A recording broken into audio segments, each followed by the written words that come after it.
నమస్కారం సార్. ఇవిడ మా అక్కయ్య. మాట్లాడక మరి పని ఏమిటో చెప్పమ్మా. ఏం లేదు సార్, ఇవి మా అక్కయ్య చేసిన బొమ్మలు. శిల్పారామం ఎగ్జిబిషన్ మీద స్టాల్ పెడుతున్నా. మాట్లాడక మరి, అర్థమైంది. ఈ బొమ్మలు నేను కొనాలి, అక్కడ పెట్టండి. బొమ్మలు చూసి వాల్యూ లెక్క కట్టి డబ్బిస్తాను. కేవలం బొమ్మలు చూసి కాదు సార్, మా అక్క చేతిలో ఉన్న ఆర్ట్ని చూసి లెక్క కట్టండి. చూడమ్మా, ఆర్ట్ హార్ట్ బిజినెస్ లో పనికిరావు, అంతా క్యాషే. నాకొచ్చే లాభాన్ని బట్టి మీకు డబ్బిస్తాను. అది కదా. మాట్లాడక మరి, బొమ్మలు అక్కడ పెట్టమ్మా. నానమ్మ, పండకి నీకు కొత్త చీర, అక్కేలిద్దరికి బట్టలు. నీకొచ్చే కాస్త జీతంలో ఇవన్నీ ఎందుకమ్మా? అయ్యో నానమ్మ, ఇవి నా జీతంతో కొన్నవి కాదు, అక్క చేసిన బొమ్మలు అమ్మితే వచ్చిన డబ్బుతో కొన్నవి.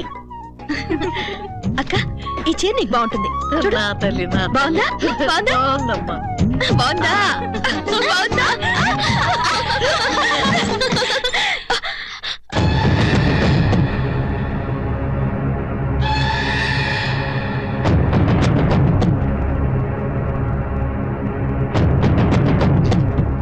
ఏంటే అంత రెచ్చిపోయి నవ్వుతున్నారు?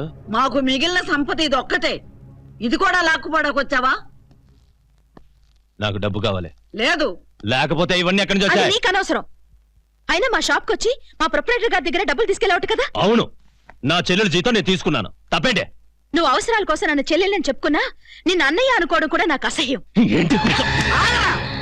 ఎందుకురా మమ్మల్ని ఇలా కాల్చుకు తింటావు? నాకు డబ్బు కావాలి, ఇవ్వండి. మా దగ్గర డబ్బు లేదు. ఉన్నా ఇవ్వం. ఇల్లు ఖాళీ చేయాలని కేసు పెట్టావుగా, ఇప్పుడు మందు కొట్టడానికి డబ్బు ఇవ్వలేదని కేసు పెట్టు. ఏంటే కేసు పెట్టానని అదేదో చేయకూడని పని చేసినట్టు మాట్లాడుతున్నావు? ఈ ఇంటి మీద నాకు మాత్రమే అధికారం ఉంది. గొప్ప సంగీత విద్వాంసుడు, గాయకుడు. వీడు మా అమ్మను వదిలేసి మీ అమ్మను ఉంచుకున్నాడు. ఉంచుకున్న దాని పిల్లలకి ఆస్తి మీద ఏ హక్కు ఉండదు. నోర్మళ్ళి ఉంచుకోవటం ఏమిట్రా?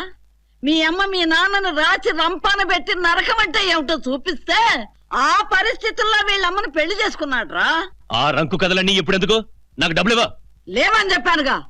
అడ్డమైనవి కొనటానికి డబ్బులుంటాయి కానీ నాకివ్వడానికి లేవా? సరే, నేనే తీసుకుంటాను.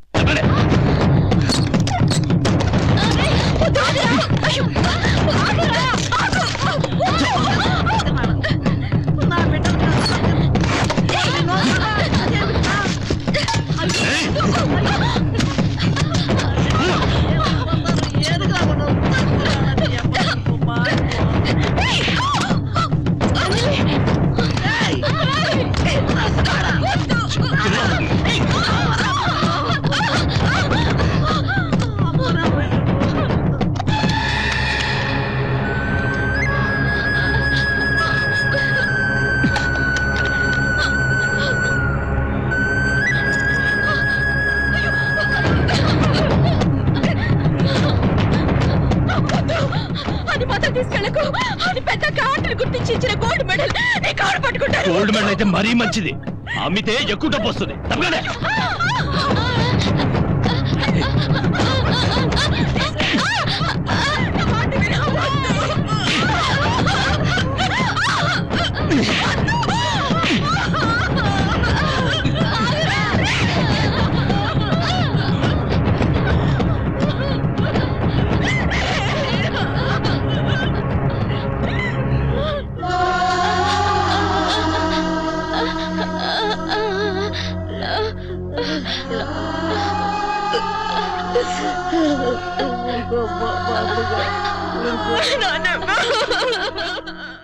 ఇది అన్యాయం, అక్రమం. ఎంత పని చేశాడు. అమ్మా, దెబ్బలేమన్నా తగిలియా? తగిలే ఉంటాయి. ఆడు సామాన్యుడు కాదండి, దుర్మార్గుడు, నికృష్టుడు, దుష్టుడు. ఈ పదాలు చాలవండి, వాడిని ఇంకా తిట్టాలి, తిట్టగలను. అమ్మా, మీకోసం ఈత రాకపోయినా నూతులో దూకుతాను, కానీ ఆడుతో మాట్లాడటం మాత్రం నా వల్ల కాదు. ఏమ్మా, కన్న తండ్రిని ఇలా టెన్షన్ పడి చేస్తా ఉంటే చూస్తూ ఉంచకపోతే ఒక గ్లాసులు మధ్య తెచ్చిపెట్టచ్చు కదా. ఆడుతో మాట్లాడటం అంటే సామాన్యమా అల్లుడు? అలా అంటే ఎలా మావయ్య? ఇంకోలాగా అంటూ డబ్బు పుచ్చుకుని తంపుకు కొడితే ఆడు నా దెబ్బ పగల కొడతాడు. నువ్వు తప్ప మాకు మగ దిక్కు లేదు. నువ్వు ఇలా మాట్లాడడం న్యాయంగా ఉందా? అంతగాని భరించలేకపోతే కొంప ఖాళీ చేసి వేరే ఊరు పొండి. ఇల్లు ఖాళీ చేయం. ఆ ఇంటి మీద నాయనమ్మకి మాకు కూడా హక్కుంది. అబ్బా, హక్కుంది. హక్కుల గురించి మాట్లాడేవాళ్ళు ఎంత నా గుమ్మం దగ్గర రావడం ఎందుకు? మీ బాధ్యత మీరు పడనే. అదేమిటయ్యా, ఏదో చిన్నపిల్ల మాట్లాడింది వదిలే. నీకేం సంబంధం లేనట్టు మాట్లాడతావే? ఎంత కాదనుకున్నా ఆ పిల్లలకు నువ్వు మేనమావు. ఏంటమ్మా మేనమావునా? అట్టనే ఆ గౌరవం వీళ్ళు నాకు ఎప్పుడు ఇచ్చేసారు కనుక ఏళ్ళనే లాభంలే. ఇలా నానక మళ్ళీ వీళ్ళకి కూడా ఊళ్ళంతా పొగరే. ఇదిగో మా నాన్నని ఏమన్నా అంటే మర్యాదగా ఉండదు. అంటానమ్మా. నా తోడ పుట్టిన దాన్ని లేపుకుపోయినోడిని ఏమైనా అంటాను. పాత గొడవలని ఇప్పుడు మావయ్య గారు, ఈ కేసు విషయం కాస్త లాయర్తో మాట్లాడండి. మాట్లాడతానయ్యా, మాట్లాడతా. కానీ లాయరు బిల్లు పంపిస్తారే, ఎలా కడతారు, ఏ విధంగా కడతారు, ఇల్లేమి కడతారా? నానమ్మా ఇక్కడికి రావడం అనవసరం అంటే విన్నావా? ఇప్పుడు అర్థమైందిగా, పద వెళ్దాం. ఇదిగో చెప్పాను కదా, ఒళ్ళంతా పగరే. నువ్వు ఊరుకో అంజలి. చూడు బాబు, మాకున్న నీడ అదొక్కటే, మాకున్న మగదిక్కు నువ్వే. ఇవన్నీ నువ్వు కాకపోతే ఎవరు చూస్తారు? ఆ జ్ఞానం వీళ్ళకి ఉండాలమ్మా. సరే కానీ పెద్దని చెప్పావు కదా, నాకు తప్పుద్దా? అమ్మకి అన్నయ్యని వీళ్ళకి మేనమావని. వెళ్ళండి, ఆ బాధ ఏదో నేను మడతాను. వస్తాం బాబు. ఆ మంచిది. రండి అమ్మ.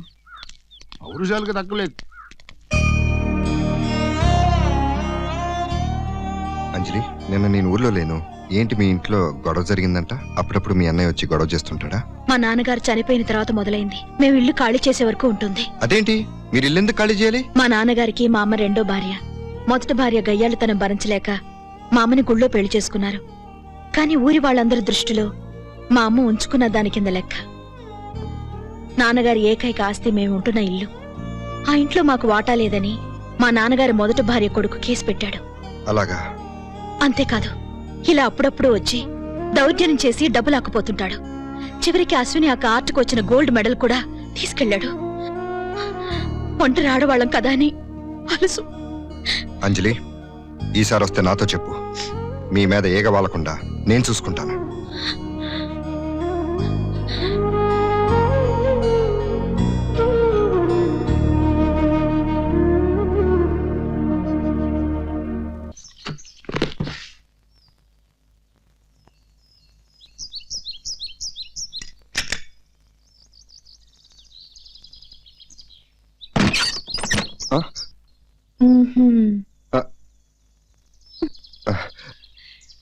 ఏంటయ్యా ఈ టెలిస్కోప్ కిటికీకి పెట్టావు?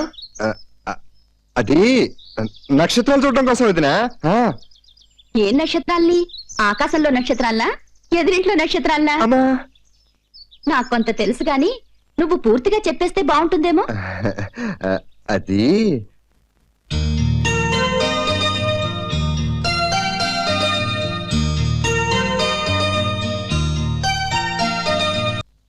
ఒరే కేబుల్, ఇక తట్టుకోవడం నా వల్ల కాదు గాని అంజలి దగ్గరికి వెళ్ళి ఐ లవ్ యూ అని చెప్పేస్తాను. ఎలా చెప్తావు? అదే ట్రైలర్స్కో. వస్తున్నా. అంజలి, ఐ లవ్ యూ అని చెప్తాను. అమ్మో, అలా కొట్టావేంట్రా? ఇలా చెప్తే అంజలి కూడా ఇలాగే కొడుతుంది. మరి ఎలా చెప్పాలరా? గులాబీ ఫిగర్ కి అందమైన గులాబీ ఇచ్చి ఐ లవ్ యూ అంటే ఫట్ ఫట్ మనసులో ప్రింట్ అయిపోతావు. అయితే గులాబీ కర్మ, ఏకంగా మొక్కేస్తాను.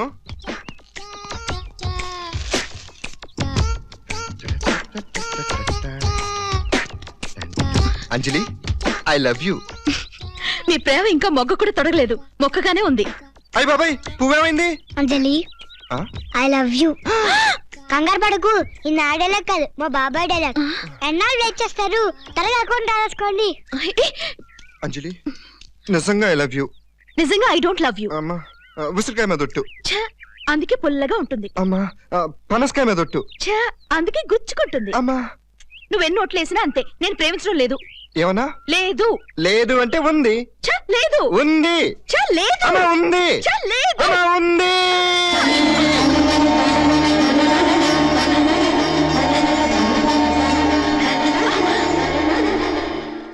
అబ్బబ్బబ్బబ్బబ్బబ్బబ్బబ్బ! ఏం పాటలు, ఏం చెప్పులు! చూసి తీరాల్సిందే తప్ప చెప్పడానికి మాటలు చాలవో. ఎవరి గురించి నువ్వు చెప్పేది? ఎవరి గురించి అయితే నీకెందుకు చెప్పుకుంటానమ్మా? నీ మనవరాలు అంజలి ఆ పోస్ట్ మాస్టర్ తమ్ముడు గోపి గారితో కలిసి తుప్పలమ్మట, తోటలమ్మట రెచ్చిపోయి గంతులేస్తున్నాయి. సరే, వయసు అలాంటిది, వదిలేవమ్మా. అసలు ఈ ఫ్యామిలీ చరిత్ర అంతంత మాత్రమే. ఈ విషయం 10 మందికి తెలిసిందనుకో, దాని సంగతి వదిలేయండి. ఏ బతుకేంటి అల్లేసిన దానిగా ఆలోచించు. అందుకే వాళ్ళ అమ్మకి అన్నయ్యగా, ఈ పిల్లలకి మేనమావగా నేను సలహా చెప్తున్నాను. ఆ ఏడు చేదేదో సాటు మాటుగా ఆడమను. నా పరువులు కాపాడుకునే మార్గం చెప్పాను, తర్వాత మీ ఇష్టం.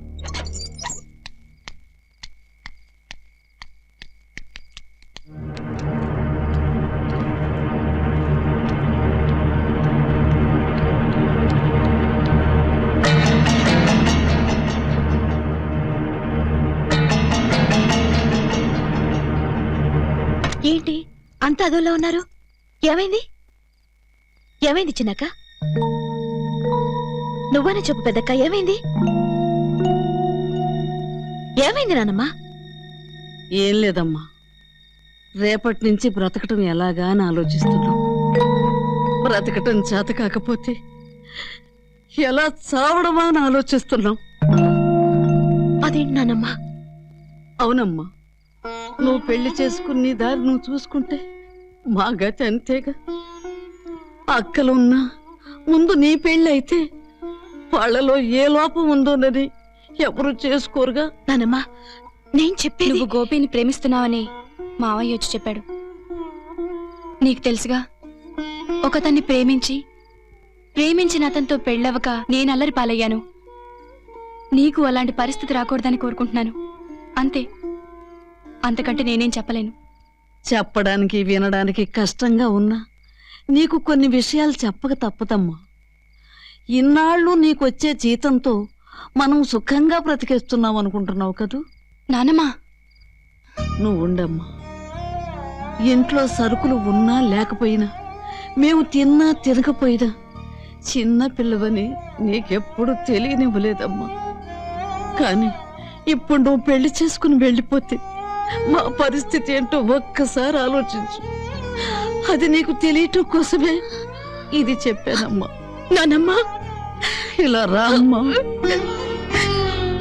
చూడమ్మా, మీ అమ్మని ఎవరైనా పల్లెత్తు మాట అంటే నేను భరించలేకపోయేదాన్నమ్మా. అలాంటిది పెళ్లి కాకుండా ఆ కుర్రాడితో తిరుగుతున్నావని ఎవరైనా ఎగతాళి చేసి నీ మీద నిందలు వేస్తే ఏ ముసలి గుండె తట్టుకోగలదా అమ్మా? ప్రేమించే వయసు మనసు మీకున్న ఆ ప్రేమని అందుకోలేని పరిస్థితులమ్మా మనయి. నానమ్మా, నాకు నువ్వు చిన్నక్క పెద్దక్క మీరు కావాలి, మీరు మాత్రమే కావాలి. ఏదో ప్రేమ మత్తులో పడిపోయి నా బాధ్యతలు మర్చిపోయాను నానమ్మా. ఇప్పుడు ప్రేమని, ప్రేమించిన మంచి మనిషిని మర్చిపోతాను నానమ్మా.